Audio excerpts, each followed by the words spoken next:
First thing we're going to do is we're going to put our frame rate to the lowest number, 12. Then we're going to give this body, the spring, a wind.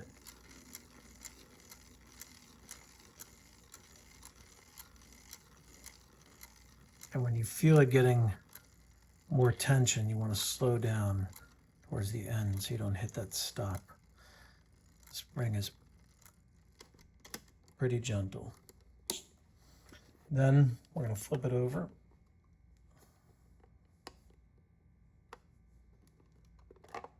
Take this off. First thing we're going to do is close the loop formers. Those have got to be closed for the load. Then we're going to take our underfoot load, and this is optional, but I do like this technique. It gives it a little bit of a angle there. Put your daylight spool on the top, and you're going to gently feed it in to that first roller while you're pulling the trigger,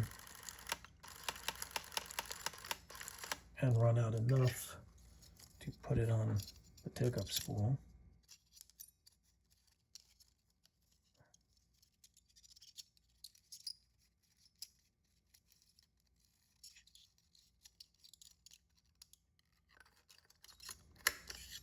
Then gently pull in that extra slack.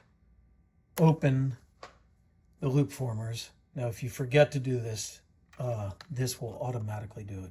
But purists always say make sure that you open up your loop formers and watch the footage. See how it's running. Is it running smooth?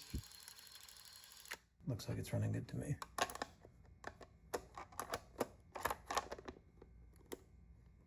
Put that back on.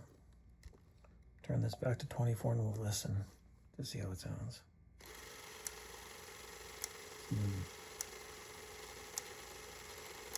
And that click you hear, that's every 1 second.